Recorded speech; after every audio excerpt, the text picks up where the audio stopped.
welcome back to Popcorn and Beers. We've got your nostalgic butter on top of the Karate Kid legends, and of course, we've got your drunk classic, Ready to Rumble. Let's go.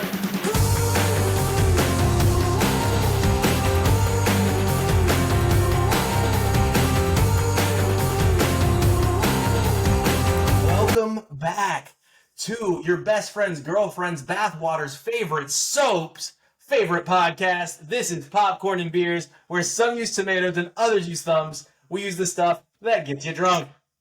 Hold on. Did you just say bathwater soap? Yeah. Like I just bathwater gagged. soap? Bathwater soap. Bathwater soap. You haven't heard about this. Please tell me about it.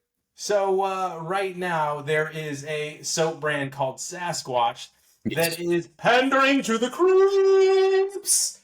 And they have put Sydney Sweeney's bathwater into a select bar of soap. I think like it's her scent, and then I think you can win one. Correct me if I'm wrong, creeps that are paying attention to this. But essentially, they're marketing your chance to win a bar of soap that has Sydney Sweeney's bathwater in it. Or it was made with Sydney Sweeney's bathwater. I don't know if they're allowed to do that legally. Are they? Like, what if somebody has some kind of reaction to it? No, okay, so let's just be clear here. Okay, once upon a time, the band Kiss, they had a comic book, and the big pull of this comic book was on the cover of the background's all red, and it's used, the paint in the ink or whatever is their blood. But the reality is they had this red ink, they pricked their finger and a drop of blood went into it. So now it's their blood, right? So what really happened here is Sydney Sweeney put her toe in a vat of water. Oh, bath water now. So it's not like she's just like writhing around in this, which would be gross, by the way, but okay. Writhing. A hell of an adjective You know what I mean? to utilize. Well, if you're a creep, that's what you want. If you're a creep who wants this bath water, then that's what you want. You want to scrub a dub in it. In the bath when she made this up. What do you think? What do you think? You think she was writhing? You think she was writhing when she was in the water? Oh man, it probably brings them all the way back to one of her terrible movies. Anyway, And why do you sorry. smell like a girl? No, Why do you want to smell like a girl's butt? Yeah. I'm not gonna lie to you though. Like, if it's just her signature scent, Josh, weren't you like a huge advocate for secret deodorant? I for a while there, I was applying Secret. Yes. Yeah, that's so people want to smell like girls because girls smell good. But like, why do you want to take someone's bath water and rub it all over your BS? Secret's not a girl. It's just powder. Yeah, It's but a it's made Make you for smell a like female. babies. It's made for a girl. pH balance for a man. Strong enough for a man, but made for a woman. Yeah. Well, anyway, we're so far off topic. We don't know how to reel it back in. I don't know what a great transition would be to go from bathwater to the Karate Kid. Oh, wait, I found it. Anyway, Jordan, Yeah. what did you think of the Karate Kid Legends? I really liked this movie. Yeah. I mean, I'm totally into the Cobra Kai. You know, like I'm on board with this cheese, this total unviable plot. You know, but I've been telling everybody I can, like, hey, this movie was super fun. I loved it. You know, go watch it. Ralph Macchio and Jackie Chan. There's not enough. It takes way too long to get you some Ralph Macchio action in this movie is one of my big criticisms. Mm-hmm. And the whole training montage stuff going on, it feels way too rushed. I feel like we could have used more drama throughout the tournament that's taking place towards the end of the or the big finale of the movie, the build up towards that. More drama between the two mains, the villain and the That's hero, true. if you will. Yeah, less. Oh, it's just my girlfriend. You're talking to my ex-girlfriend. Like, and then that's it. That's like the basis of their bad blood. Yeah. Kind If of. you ask me, he had a better relationship with her father. Yeah. Oh, I mean that's true. That's part of it. I mean the dad. That plays an element of it. It's kind of the background conflict. But Ralph Macchio, again, just like the problem with Karate Kid, is the way it's not believable that he knows any of this stuff. He moves like in slow motion when he's doing anything. Ridiculous, but it's funny. Their conflict, just like Macchio and Zabka, right? They have a funny back and forth with each other throughout the movie. That's good. The kid Ben Wang, excellent, Okay. excellent performance. Yo, that ladder move in the alley was crazy. Right? That was Climbs up sick. the ladder. That was sick, Does some Liu Kang shit. dude. The karate is awesome. The fighting in this is awesome. I love the video game elements they add to any time there's the tournament matches. It's like very Street Fighter esque. The characters that they come up with that fight in this tournament, like I can't remember any off the top of my head. Dragon Ball Z kid is the first kid he fights. Yeah, and they all have like cool names that go with their characters, like a breakdance guy or something, you know. Cotton Candy, Sour Patch Kid. Yeah. The whole boxing side quest build up to the story is really cool. I love the actor Joshua Jackson that plays the dad, the pizza shop dad, Victor. Mighty Ducks. Sadie Stanley, who is oh God, what's the girl from 10 Things I Hate About You? And Julia Stiles. Julia Stiles, today's Julia Stiles looks exactly like her. Okay. And then the kid that plays Connor Day. His character, you didn't get enough about him. Like, what was his backstory? But he was like a cool bad guy. Like, he was like, he had the menacing face and all that going on. You know, he was charismatic as a bad guy, even though they didn't give his character any depth. Overall, this was fun. I thoroughly enjoyed the entire movie. I felt like it could have been a little bit longer. Like, give me another 15, 20 minutes of this movie would have been great. But I give it a popcorn and 2. What made The Karate Kid so good? It wasn't the love story between Daniel and the female lead at all.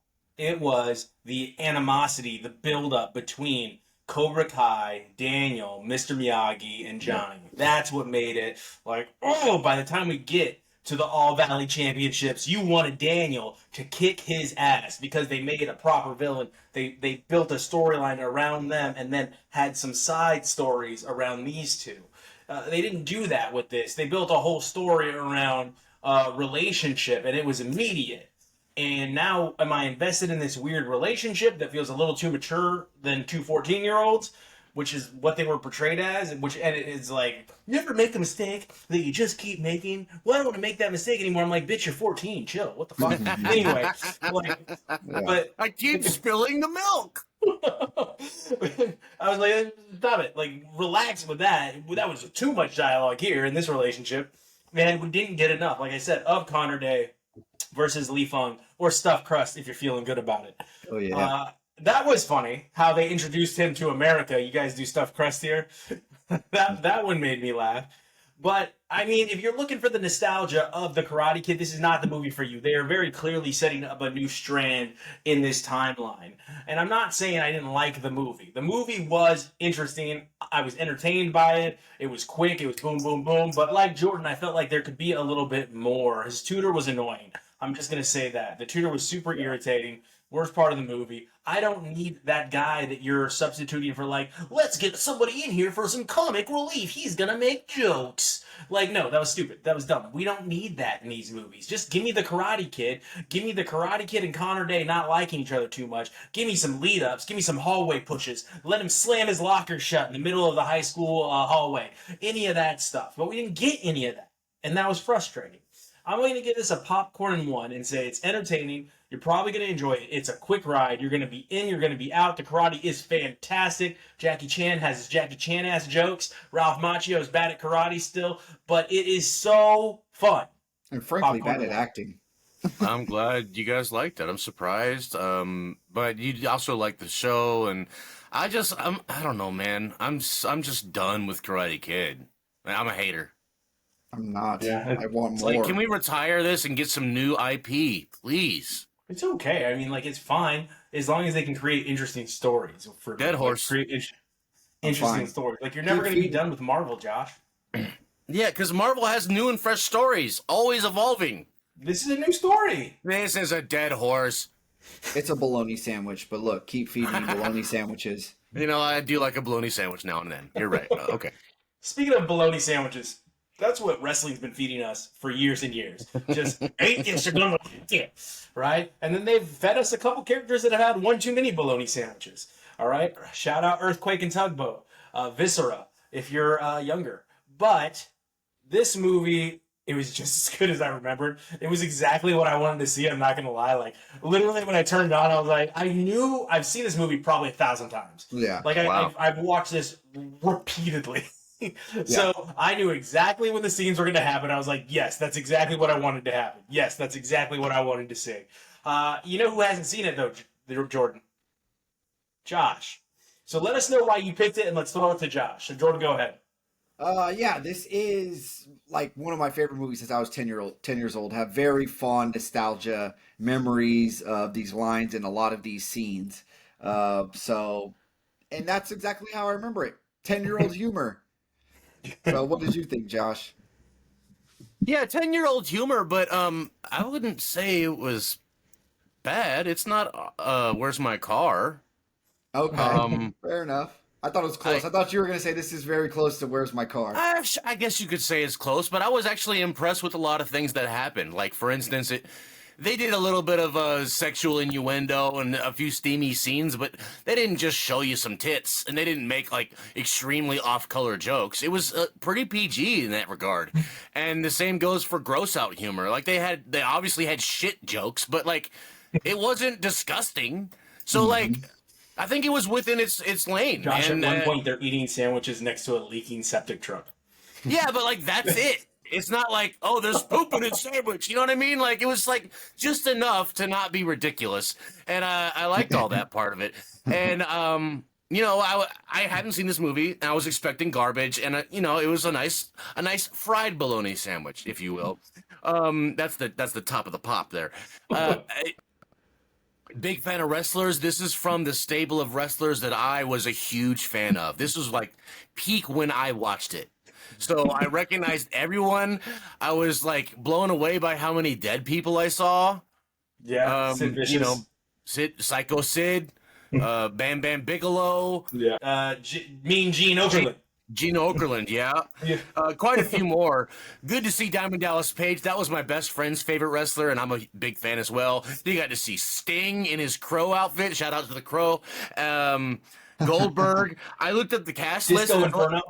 Disco Inferno. There's people that I didn't know were in this. John Cena, where was he at? John Cena, where was he, right? Yeah. Yeah, Rey Mysterio, Dominic Mysterio, where were they at? But they were in there somewhere. Juventud Guerrero.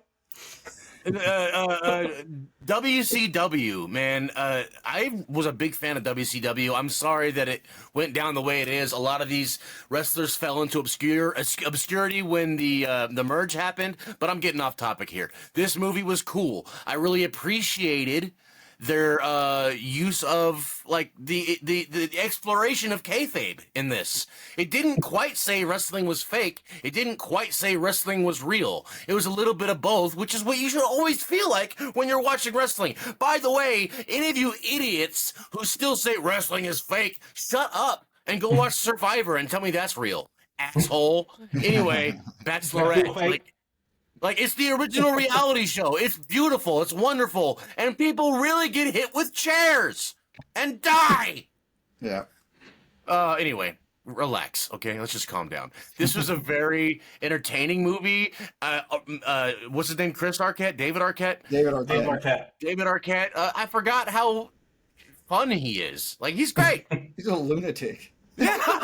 But it was like cute. Like this guy's fun to watch. I love that he dresses up like Double J Jeff Jarrett and does the Double J Jeff Jarrett walk on his date. Yeah. Woo! Freaking Macho Man out of nowhere, like out the gate, like, oh, it's the Macho Man! And that whole scene where they fight in the convenience store, that was great. I mean, this was actually pretty entertaining. It wasn't great. It's a B movie, but like, why not, dude? Why not? This is a good popcorn one. Jordan?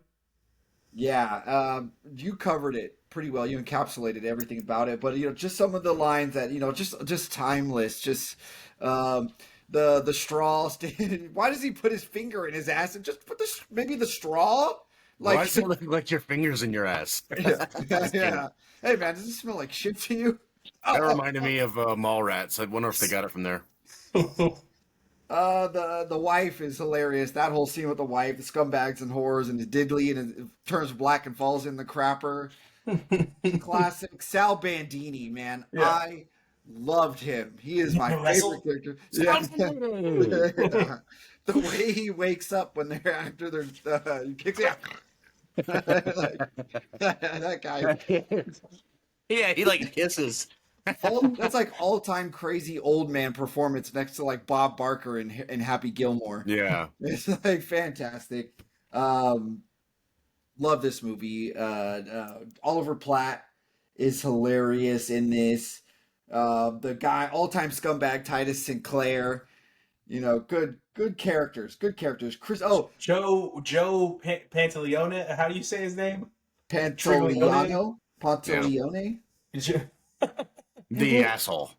Yeah. The He's always commish the asshole. from Bad Boys. Yeah. Yeah, He's always the an cast is could go on. Catherine Rhea, Rose McGowan, the Shermanator. My dad says talking on the phone is for pussy. Yeah, that was so good. Yeah. That guy, every time he came out, it was I love funny. that. Oh yeah, I forgot about that. With the part I laughed the most at was when he's talking to his dad in the kitchen, and his dad won't stop pointing a gun at him. Hilarious, just timeless, hilarious scenes. This movie is a popcorn movie, but it's like this is a good, funny movie, man. Yeah, that's when good. wrestling means so much to you that you crash your only business truck because you're in tears because your favorite wrestler lost. That means something. So you can't tell me this doesn't mean something to people. And it still means something on that level. They're portraying something very real. And I'm telling you, like, when I was traveling across the United States for work, I went to an AEW match in South Carolina, or North Carolina, in Raleigh, in North Carolina. And it was the most fun I have had at an event in forever. And I went by myself. And they like accepted me as one of them. They were explaining the storyline. They're like, this dude's an asshole. He slept with that guy's girlfriend. And they're like, and I was in it. Like, I was fully in. It was so much fun. And like, I had to go because it was a double feature. And they're like, no, stay. You can go to work anytime. Stay for the next one. I was like, dude, it is like, this is going to go until 1 a.m. I got to go to work. But it was fun. Like, it was such a fun environment. Everybody was having a good time. Like, literally, it wasn't like a sport, like a football game or baseball. No one was trying to fight anybody. Like, we were unified. We were one in watching this wrestling event. And it was a good time. Like, everyone was having fun. And that's what this reminded me of, especially in the final, when everybody turns on Jimmy in the beginning. They start kicking him, and there's crying. Why would they do this to him? Why are they turning on him? Of course, you've got the old lady that ruled the 90s. Buy me a t-shirt, a really tight one. That's gross, man. And then, they're getting ready for the crescendo of the whole movie, and they are getting all these wrestlers. And I'd like to introduce you to Kitty. I forgot to tell you, my name was Pretty Kitty. And then he goes, what's she gonna do? Boob him to death? See? So there's a lot here for you to just, it's dumb. It's so stupid. It's such a stupid movie. Like Sasha getting hit in the face with the ladder while he's trying to tell her to not stand so close to the ring. The Nitro Girls brought back so much of my childhood. I've got your poster on my wall. Which one? And then he crawls upon it. Yeah, that's good. That's good. There's so much here to really enjoy about this movie that it's hard to dislike. Like, if you're going in to really hate on it, it's because you're stuck up. You think you're going into a movie that's trying to be something that it's not. This movie is exactly what it was trying to be. Exactly what it is. Perfectly summed up with the last thing you see is the 20 nut shots that Oliver Platt gets. Yeah. I love when I will bust you. Oh yeah, all the cops in Wyoming. So for me, this is a popcorn one, but it's great for what it is. If you just want to throw on something stupid, have some beers with the guys, play poker, have a cigar. Yeah, it's fun. It's a fun movie. It's a good movie. All right, So let's talk about what we were watching this week now that we've taken that trip down Nostalgia Alley. And I'm going to lead us off with Fountain of Youth, starring John Krasinski and Natalie Portman, available for you on Apple TV. I'm gonna check This that out. movie, what's that? I'm gonna check that one out. Yeah, it was fine, is what I'll say. That's what I'll tell you. I'm not going to go too deep into it because it just came out and I don't want to spoil it for anybody. But in this movie, it's too much The Librarian TV show. It's too much like The Last Crusade. It's too much National Treasure. No, I don't think it's National Treasure. Too many people are comparing it to National Treasure. I don't think it had that within it. It has some Mummy within it, right? Where there's some protectors of what they're trying to get to, and they're protecting it for a reason. So there are some elements of the Mummy, but it's pulling from so many different movies. John Krasinski, I don't think you got like to have him be his John Krasinski self. It felt like he was acting. It didn't feel like it was him immersed in a role. Natalie Portman as well. Do they have chemistry as brother and sister? Kind of. The little kid aspect of this movie was interesting, the way they utilized him, but it's the same old story that we've seen a million times. Rich guy do bad thing. Rich guy do bad thing. And I just don't know if I needed that. I don't know if I needed a rich guy do bad thing with this movie. I think it could have been really interesting. I thought the concept was very interesting.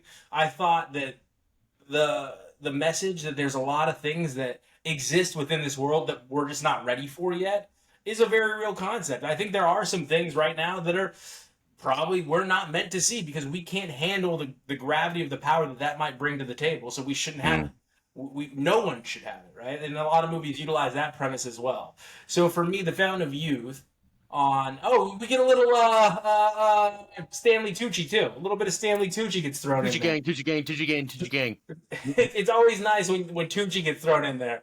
So you get a little Stanley Tucci out of nowhere, and you're like, the second he started talking, you're like, oh, Stanley Tucci. Like it's not a shock at all. But for me, I'm going to give this a popcorn and one. If you got some time, you're doing some chores around the house, throw it on in the background. Jordan. Yeah. What you got? What about? Well, let's see. I watched. What you got? What you got? Yeah. I watched Friendship. I finally got around to seeing our Butter on Top Gone Awry. Yeah. Oh man, this is a weird movie, man. It's like it's a long sketch from his show. I Think You Should Leave, but it's not. It's just too long. It's a sketch that goes on too long, and it's like so uncomfortable, and it's kind of sad. Not quite funny enough. Like it doesn't get you. It's yeah. When those awkward jokes are stretched out throughout a whole movie, it just becomes uncomfortable and sad. There are like a few funny lines, you know. The whole thing is this. I guess this movie like takes place a long time ago because everybody throughout the movie keeps trying to spoil Avengers for him, or like Avengers: Age of Ultron, or something like. Yeah. They keep trying to spoil it for him. He's like, "This is a non-Marvel spoiler household." He has these guys over his house and he like kicks them out because of it. What year is this movie taking place? Because it'd be so hilarious if it's taking place like today, and you still hasn't seen that movie. Yeah, it's weird. It's hard to tell like where it is. Like maybe it's nondescript which Avengers it is. Yeah, kind of. You know, he's trying to get messed up because his life is falling apart, and he goes to this guy, this drug dealer guy. He's like, "Come on, man. You said you got some strong stuff for me. What do you got?" And he's like going through his list, and he's like, "I've got this. I've got LSD. I've got Toad." And he's like, "Toad? What do you mean?" And the guy just like out of his bag pulls out a case with like an actual toad in it. And then a drug trip scene ensues, and that is just like so unexpectedly weird and very I Think You Should Leave-esque that it's hilarious. It makes you want more I Think You Could Leave. Like this is just a teaser for that. You've changed the name of this show like 3 times. I Think You Should Leave. And Josh always makes fun of me because I think I say I think you should leave now, and you change the name of I think you should leave Please about go 2 away. weeks in this review. And I can't tell if you're doing it for comedic effect or not, and I apologize for Let's pulling say the curtain comedic too far effect. back, but it was gonna get me. I was like, I don't know if he's doing this to be funny. Way to kill the joke, man. I know. But yeah, it just makes me want more of I Think You Should Leave on Netflix. You know, it's a good teaser for the show. Paul Rudd is fine. Again, like this is the second performance in a row where I'm like, this kind of could have been anybody. Like Paul Rudd Yeah. doesn't really add a little bit, much Paul Ruddiness to this Mhm. movie. What is Just a cool? good sport. What's funny is like this is so weird and like it's kind of a free for all. It seems like there are moments in the movie where you can see the actors start to break a little bit in Mm. their characters, and they're just like, "Fuck it, leave that in." It works because this movie is so off the wall. The ending is wild. This is like I wouldn't say watch this movie. Honestly, it's I was just like, did I need to see this? Did it? Yeah, I don't know. It was a popcorn movie for Popcorn. me. Yeah, I didn't really like it. Before you saw it, you definitely need to see it. I still think Yeah. I need to see it. I'm not gonna lie. Like I'm even gonna with have that to see it. negative review, what's that, Josh? I also have to see it. Yeah. Yeah, I need to see this movie. I think it might be right up my alley, which the movie that I'm going to review next, I thought might be because of the cast, and then like the morbid storyline and kind of the gallows humor was even too much for me because it was too real. And that Mhm. is Mountainhead on HBO or HBO Max or whatever the hell their name is now because they keep changing their name. Just be But, something. but this movie stars Steve Carell, Rami Youssef, Jason Schwartzman, and Corey Michael Smith. Wow. Corey Michael Smith is kind of a douchey looking dude in most things. Like if you look him up, you'll be like, ah, yeah, that's that douchey looking dude. And in this movie, they are four best friends that are all tech billionaires, except for one who is a 568 millionaire, and they call him Soup because he's working in the soup kitchen of all the billionaires. And yeah. And that's kind of the humor they go for throughout. The one that is best at this persona is Corey Michael Smith. Like, he is playing Zuckerberg in this. Like, you can Oh. tell, like, his character is basically Zuckerberg. And essentially, the plot line is he has gone global with his social media platform, with his social network, and it's causing wars because the AI is allowing the spread of misinformation, and people are reacting to the misinformation on the app, and they don't care as they're playing poker, or they're supposed to be playing poker in their Mountainhead getaway with the four of them. And the film keeps going back to one of them has an altruistic heart in Rami Youssef, and the other three kind of don't. Jason Schwartzman just wants to be a millionaire or a billionaire. He's not a billionaire, and it slowly comes out how envious he is, and he's very soft. And they do some off color jokes that I don't want to ruin. There are some things that make me laugh because it's like a bunch of smart guys, and eventually it gets insanely sad. Like they're like, hey, this guy's standing in the way of progress. Even though he's our friend, we've got to do something about this. And the progress is essentially like, yo, our software is causing people to kill people. We should probably put some stops in this. We should probably halt this a little bit. Or we should find some way to put some parameters in there. And he creates a software that does that. And now they like the Zuckerberg guy a little bit more, so shenanigans ensue. And it gets very dark very quickly, and it really outlines where we're at as society. Like, you really hate Steve Carell in this, who's really just doing anything he can to prolong his life. I think essentially he's playing a really maniacal Bill Gates type character because they allude to he was the first investor in a lot of companies. He was like the first one to hit billions. So I think that's the type of character he's playing.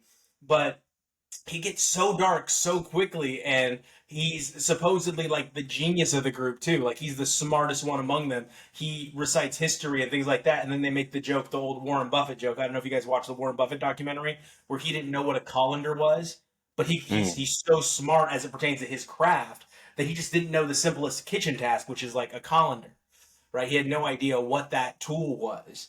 And they make that joke here where Steve Carell's character, you know what I will have? I will have a simple egg. And he goes to put it in, and one of the characters goes, you're very smart, and we all respect that. But right now, you're trying to boil an egg without water. He just puts the egg in the pot and literally puts the pot on the stove. So there's some humor in it.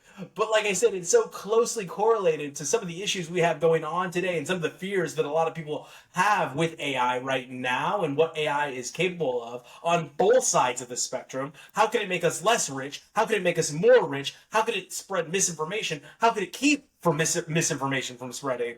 That I was almost like, I don't know how to feel about this. And it is dialogue. It is a dialogue-driven film. That is it. It is on the back of the actors and how they deliver these lines. The setting is beautiful, but this movie is all on them. How do they display the chemistry they have with one another, and how do they deliver these lines? I had to rewind it a lot. I'm sorry. And I consider myself a decently smart person, and I had to rewind. I was like, what are they saying? Like, what are they? There's some pretty gross stuff where at one point they're like, we're so rich, like, and they start negotiating on how they can display that they could create a better society by buying Haiti amongst other countries.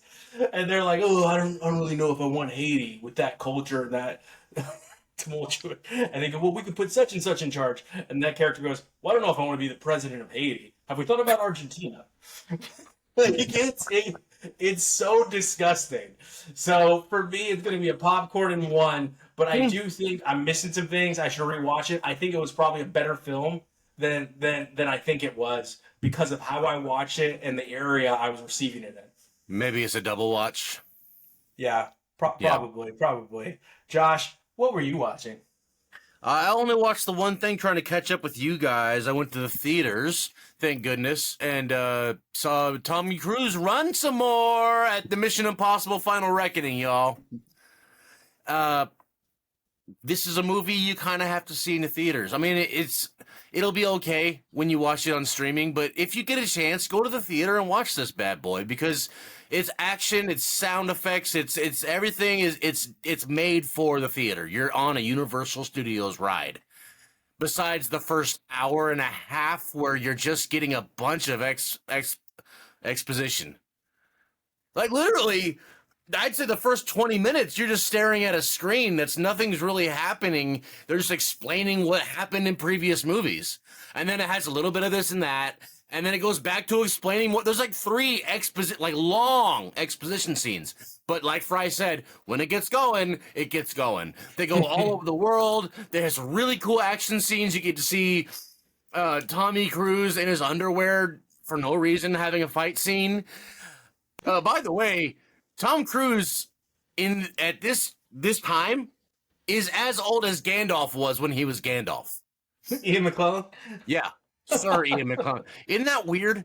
Yes. Yeah. I think he was like when he did Mission Impossible Rogue Nation or something, he was the same age as the dude from Cocoon. Wilford Brimley, I think was his name. And it's just like, whoa, Nicole Kidman is in her 60s, guys. Like, it's just a different world. It's a different world. We do sit-ups now, and we eat kale. So I do appreciate, very often when we have an aged action star, the love interest or whatever, the romance is extremely skewed, like way huge age difference. And Haley Atwell is still very young, but she's not a child. So thank goodness they actually cast an adult to be the love interest or whatever. By the way, she's beautiful. I love her so much. And shout out to Mountainhead, by the way. She gets a couple clips in there. Oh yeah. She's been on the last couple episodes of Popcorn and Beers somehow. It's like the 7 Degrees of Kevin Bacon with her because she just keeps showing up. Oh hi, I'm also here. That's actually what this movie is quite a bit. It's just a big shout out to everything that they've done. And the movie even starts out with that Tom Cruise saying, like, we worked really hard for this. We love you. We love our crew. Everyone worked hard. Everyone's getting a cake for Christmas. Yeah, I'd say it's a popcorn in one movie just because of the brilliant action sequences and how they do tie everything together. It's not like exceptional writing. It's not an exceptional script, but it's fun, dude. It's a fun movie, and why the hell not? Yeah, popcorn one. What'd you think of the airplane scene? It was pretty cool, dude. Like, there's some cool stuff. How'd they do that? How'd they do that now? Wait, you were hitting the neighbor that you've never met before and be like, did you see that? Did you see what that just did? Whoa. But also, like, I really appreciated that too, because it was clearly a big shout out to old Hollywood movies where it was very common to have some weird, wacky shit, like specifically a biplane was in the movie. Like, we're fighting on a biplane, and that's the finale. But they made it so cool. It was a big shout out to the old days, and I like that. Yeah, no, it was fun. It was a good movie, and they did wrap it up well. I think that when they do things like that, it is important that if you are a type of person that needs closure in your movies, that you go see it. You go see something like this because they're giving you that closure. They're giving you what you're asking for. So don't let them down by not going to the theater to see this, because we're not going to keep getting that if you don't go watch it. Like, they're just going to, studios are just going to end it, and you're never going to have closure on what happened to your favorite characters. Yeah. Anyway, Gran Turismo, true story. Jordan reviewed it, I think, last year, right? Year before last? Yeah. Do you guys like driving cars? I made fun of Jordan because Jordan liked this movie. And I'm sorry. If you go back and watch that episode, I was teasing Jordan. Jordan was right. It was a good movie. It wasn't a bad movie. David Harbour. Say it again. Jordan was right. Hit the buzzer. So David Harbour does a great job playing the grizzled veteran with some knowledge to impart. It's completely based on a true story. Archie Bunker. Duquay, I'm going to say is his name. He's been in a lot of things, and I think he's going to be that actor that is either the star or the second to the star in a lot of movies. He's also in Saltburn playing the cousin. He's been in a few. He was in C with Jason Momoa as one of the sons. So he's been in quite a few movies and TV shows now. But he does a great job playing this character, and then they show this character, the actual real person that this movie's based on, and he's pretty close, and it's all a true story. So close that the real driver was actually the stunt double for the film. Yeah, he was the stunt double for the entire film. So he did 220 scenes or something like that. Sorry, that's how many races he did. 220 races as an actual professional, and all that stems from playing Gran Turismo, like on the gaming simulator. So it's very interesting. It's a popcorn and one, but it is a feel-good story. There's some Disney to it where it's going to try to rip out your heart for a little while. But outside of that, I think most audiences are going to enjoy it. You can watch, anyone can watch this. You can watch this with your kids of any age, to be real. As long as you're okay with your kids understanding what death is. If your kids can understand what death is. Going back to that old Disney stuff, huh? That old Disney stuff. As long as you're comfortable with that, then I think that you could watch this with the entire family. And you probably should. Like, you probably should. It's a good movie. It's feel good. And it teaches both parents and kids, like, hey, you know what? Maybe don't always judge your kid. Maybe there is something they can make out of this if they're truly great at one thing. If they're truly passionate about one thing, that really drives home this message. So, very good. I'm going to roll on to my next review here. Love, Death, Robots, Volume 4. Okay? Love, Death, Robots, Volume 4. So this one has episodes like Close Encounters of the Mini Kind, which was very funny, very interesting, and it is very clearly a take on what happens if aliens come to Earth in a backwoods city. It lasts 7 minutes, and it's very funny. You have Spider Rose. You have How Zeke Got Religion. You've got The Other Large Thing, 400 Boys, the Screaming of the Tyrannosaur, which was the best episode. That episode was amazing. It's like Mad Max. It's futuristic, post-apocalyptic. We're on different planets, and on this planet, it's basically like a gladiatory planet where people find out they've used DNA to bring back ancient animals, things like that. The aliens on this Earth, or the humans on this Earth, embody the spirit of many of the animals. So those were the good ones. There were some. It was a down season, is what I'll tell you. Overall. most of the animation was good, but it didn't give us some of the really great anthology episodes that bring a story that you're like, damn, that was such a good story. I wish that could be a whole series in itself. And there's been a couple episodes of Love, Death, Robots that you're just like that. Like that could be an entire. I would watch 10 episodes of that storyline. And That's you what didn't I get appreciate a lot. about anthology stuff like that. I really love the embracing of anthology series because things like that happen. That's how we got Johnny Bravo, Powerpuff Girls, Dexter's Laboratory. That was an anthology series that blew up. Yeah. And I hope we get more stuff like that. Yeah, I don't want them to stop making it. The animation is absolutely insanely beautiful.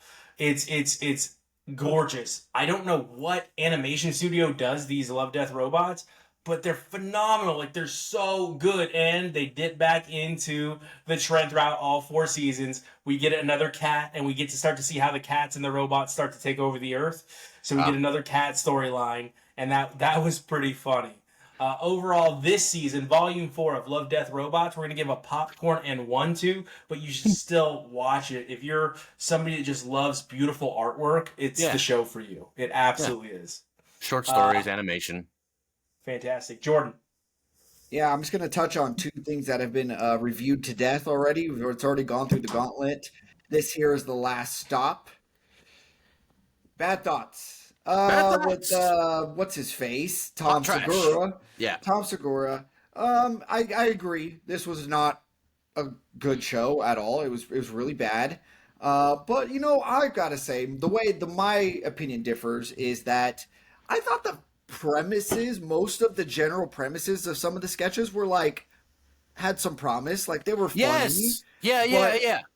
But they just had no landing, and not only did they have no landing, like they went the worst possible direction in every one of these things, like in spite, like not like they did it like, oops, like we just kind of didn't come up with it. They're like, yeah, we know this is the worst possible ending for this sketch, and that's what we're gonna give them because fuck them, sort of thing.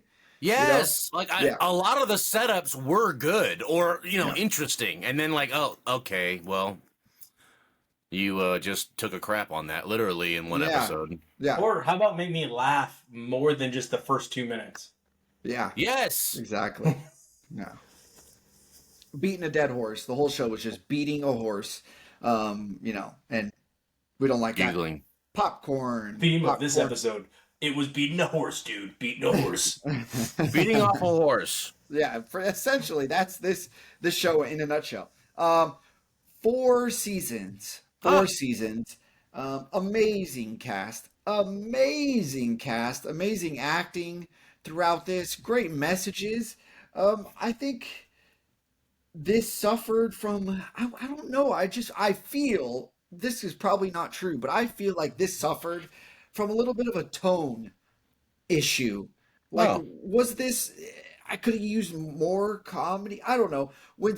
I don't want to spoil anything, but when Steve Carell's character, that thing plays out, I'm like, that's not what this show is supposed to be like. That's not what this show is supposed to be about. This is too real on me all of a sudden. A little bit.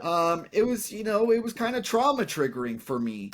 So I was just like, oh People man, die, Jordan. Yeah. I know, but The show's been out for a while. I'm sorry if I just spoiled it for everyone. Yeah, but that one was kind of left field. I'm not mad about it, but it was just okay, extremely abrupt. But that's death, I guess. But I don't know. I loved the way they did it. I really did, because leading up to it, like Josh said, he's playing the farm game, volunteers to go pick up some stuff because he wants to be there for his young girlfriend and her friends. Yeah. So he volunteers to go get the stuff, and then he dies.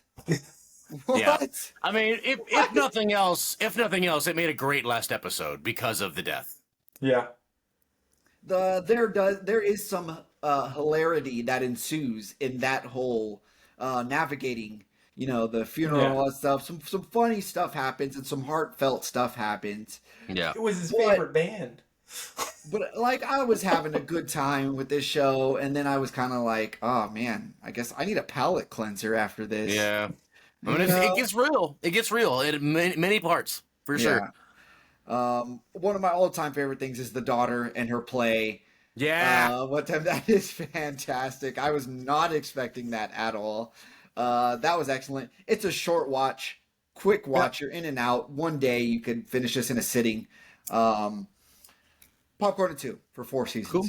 Big Mouth season finale, series finale. Big Mouth. So this is Nick Kroll, John Mulaney, Maya Rudolph. Like, it's their baby. They've been around forever, and this sees your favorite characters from the last 8 years, the last 8 seasons, graduate puberty. That means Nick, Missy, Andrew, Jesse, your favorite hormone monsters, they're all ready to move on. And they do it in a very artful way. However, the show was more of the same. Like I said last time I gave a review on Big Mouth, it had run its course probably season 4. Like, we kind of got it. We understood. They did a mailbag episode where lots of people thanked them for talking through some of the difficult issues in a way that a sex ed teacher never could. And I'm sitting here watching this, and I'm like, yo, if I had a kid, I'd never let my kid watch the show. Like, never. Not even for the good lessons. Like, ever. Not in a million years. I'm not going to let him watch Jessie get high in the back of some kid's car where she feels him up. Like, never. Like, where the hormone monster talks about how she could feel his penis through his jeans. No. But it's an adult cartoon. Okay, it's an adult cartoon, and they went for something. The first 4 seasons were some of the funniest television you've seen in a long time from an animated series because they really pushed the bar. And then they just really stuck around period jokes, dick jokes, sex jokes, licking toes jokes, and I was like, I don't care. Like, it's done. Like, you did it for 4 years. You could progress the storyline. Like, all you did really is you pontificated on progressing these people's lives, these characters' lives, without ever really doing it. However, you showed that you did it without any real maturation while simulating maturation. It's not a good formula. So the final episode for me is going to be a popcorn, and I'm going to sneak it into a popcorn of 1 because Maya Rudolph, you are amazing. You're a goddess. Please keep doing stuff like this. She's so funny. She's great.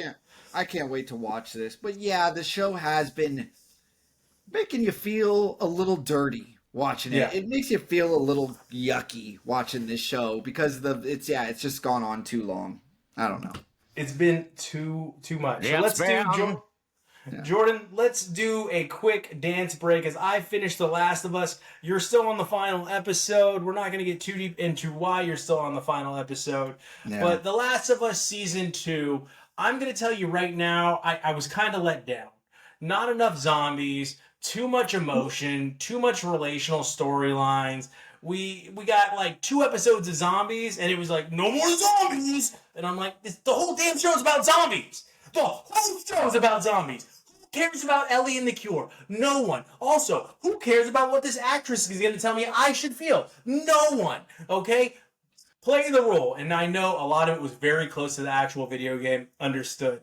But stop trying to make me, like, feel what I don't, like, I'm not here for this. I'm here for her murdering zombies. I'm here for her being a badass. And I didn't get enough of that. I got too much emotion, not enough zombie killing, and if you want to win an Emmy, then hire Daniel Day-Lewis, okay? Enough of this. Yeah. That'd be great if he came out of retirement for the last season of a show. What's that retirement? You didn't know? For his son's movie. Oh. Yeah. Yeah, sorry. I was looking at my notes. Did we really need Bella Ramsey singing Aha? Again, that's one of those things where it's like, what are you doing? Come on. I thought it was a stupid choice, too, for a song. Like, out of all, there's millions and trillions of songs, and you chose Aha. Like, whatever, dude. They're trying to make like they're trying to make like a viral kind of TikTok-y marketable moment type of thing. Yeah. She did an acoustic, Josh. Yeah. Yeah. It was ugh.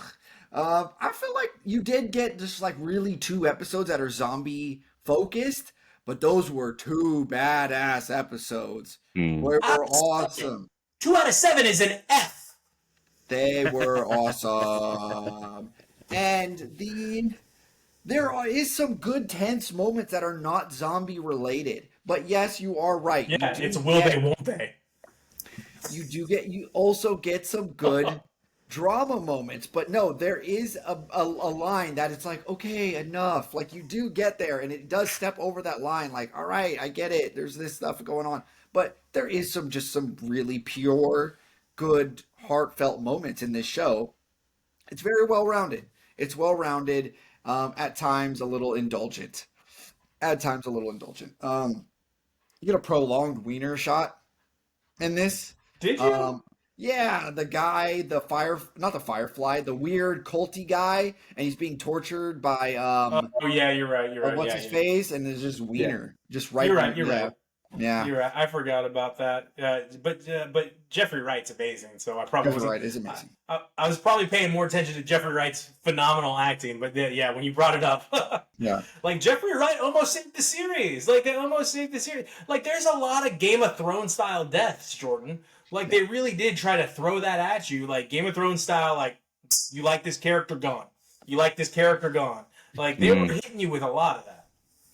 yeah. So the big mistake I made in watching this was I watched, oh God, I think it was like episode 6 before I watched episode 5. Oof. Okay, and I didn't miss anything. And is that what's wrong with the storytelling? Like the line is that there's just not a lot happening. Like Oof. it made perfect sense. It was fine because episode 5 was like a flashback episode where they're talking about Seattle and what's going on there, and episode 6 was just like a flash forward continuation of that. So I was just like, okay, this still made sense, but it was. The only thing that I didn't catch was the friend being pregnant. I was like, wait a minute, has she? I'm spoiling. I'm sorry. This is like an old episode. It's come out a few weeks ago. Whatever. All right. I'm like, whatever. I'm like when did she become pregnant? Did I miss that? Is that just not that important to the storyline? That it's just like they didn't talk about it. That was the only moment that I was like felt a little lost, and then it made sense. Poor Bella Ramsey, man. She's a good actor, and just she is a good actor or not. This is a miscast, and again, that's people are hitting that narrative constantly, and she's getting hardcore bullied online with the memes and stuff. I can't It's say not her fault. The writers wrote that character to be a shitty character. Season 2, like. Yeah. The character's been shitty season 2. It's been like, and you're right. It's not her fault. Like, I'm not naming Bella for any of it. It's Max, it's the producers, it's the director, and the writers. Like, you wrote me to hate this character. Congratulations. You guys did fantastic in setting her up for me to not want to watch it because her character is so freaking annoying.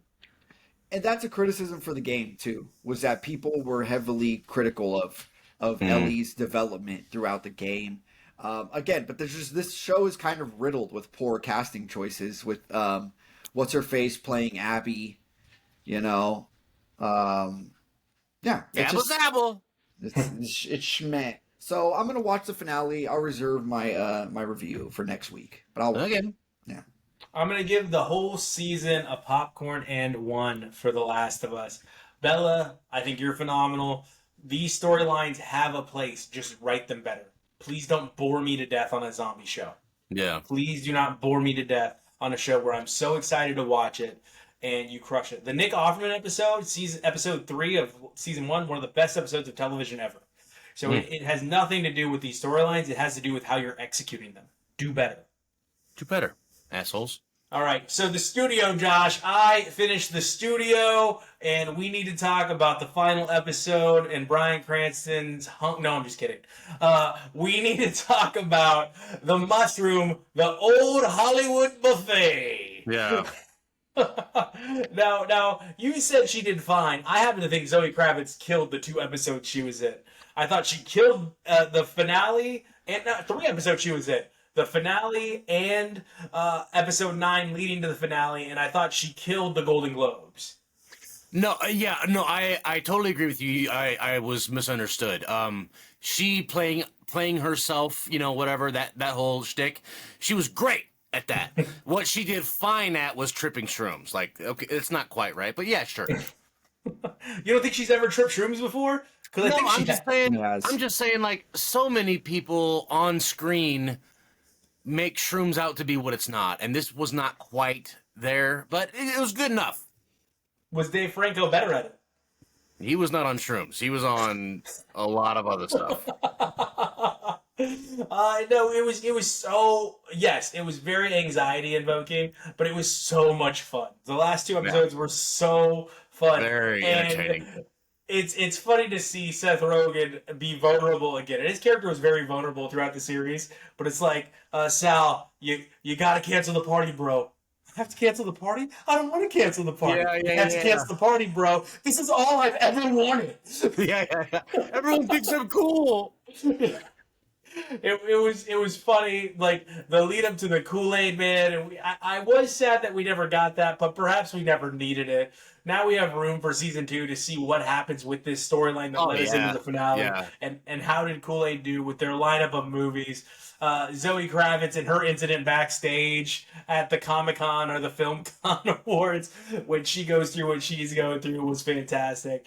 I think overall, like, it was just funny. Like, you see some backstabbing, you see some wholesomeness, you have anxiety, but you need that. These are all things we need in life. We need a little anxiety. We need to understand that you want to backstab even if it's the wrong decision. Like, you want to get someone back that you feel has wronged you, and you have to think through these things. We Yeah. want humor. We want a little bit of love. And Seth, yes, we agree with you. Everyone just wants to feel cool around all the people they worshipped their entire life, and the studio brings that all to you. Yeah, there's such an angst about someone who wants to be called an artist and no one will recognize it. Like that is the ultimate. You know what I mean? Whether or not you're an artist, you want to be called an artist, and like no one's calling me an artist. You know, that kind of thing. Oh, it's just mwah. This is cinematography, writing, and delivery gold, dude. I loved it. Popcorn and 3 for me, even with all the anxiety. The Oh, studio, it was oh, very pleasant to watch, no matter what side of the spectrum I was on, whether it be anxiety, happiness, sadness. It was so much fun. That's It good. was really good show. So I watched this movie Gifted, starring Chris Evans, McKenna Grace, who plays like the cute little blonde girl in every movie where there's a cute little blonde girl. She's in Ghostbusters also. McKenna Grace. She plays the girl in Ghostbusters with the little black little afro. That's her. Yeah. Jenny Slate is in Oh, this. I love Jenny Slate. She is fantastic. Octavia Spencer's in this. This is acting. Whirlwind of. This is acting. This is acting. Um, this is just an amazing movie. It's about a little girl. Her mom dies, and she's passed on to the brother, the uncle, who's raising her, and she is like a one in a million super genius, like a specifically a Okay. mathematic genius. And she's found out. She's trying to keep it low key, but she's found out. Grandma comes in the picture. There's a strained relationship, then a custody battle series. It's one of those movies, so it's a real tearjerker. But there are some beautiful moments, some hilarious moments in this movie. There's a specific scene where this girl is just so smart. She's talking to the uncle about what it means to have like faith, like religion, kind of, but just that sort of thing. She's so logical, and just the way that he frames that, I connected with extremely. Mm. It's kind of like that hang up with all that stuff. Yeah. He explains it to her, and the whole interaction is just so pure and so perfect. And the movie is full of those kinds of moments, but that particular one I really enjoyed. This movie's a popcorn and 3. Papa Popcorn and 3 Three. movie. Oh, Watch this Popcorn movie. 3 for Gifted with Chris Evans. Chris Evans rarely gets a pop 3. Fantastic movie. Cool. Okay. All right. Well, let's get to some bad movies, dude. Yeah, which I is know going to you be our got a drunk classic. sucker. I know this one's gonna suck. It is, and I doubt either of you have seen it. And if you have seen it, you saw it so long ago you don't remember it. But I talk about this all the time. My first crush, Jennifer Love Hewitt. I made Oh, you guys no. watch The Trojan War, and now I'm going to make you guys watch House Arrest. It's House Arrest. the first time I can recall seeing Jennifer Love Hewitt. It is from the early 90s. It is when my little elementary heart fell in love and fell very hard for a woman I would never meet. So we're going to be watching that as our Okay. drunk classic this week. Don't ask me where you can get it. I haven't looked yet, but I made my mind up before I left England. I was going to make you guys watch House Arrest. And if you've ever wondered what it was like to put your parents on restriction until they give you what you No, want, I've you're never about to wondered find that. out. Never So seen excited. Never seen it. All right, what's our You've butter never on seen top? it, Josh? You have seen it? No, I've never seen it. Of course not. Jordan, what is our butter on top this week? We are going into the John Wickiverse and seeing Ballerina starring Anna de Armas. All right. All right. Well, it sounds good to me. It sounds like we've wrapped this thoroughly. As always, we will see you at the movies. You bring the popcorn. You got the beer.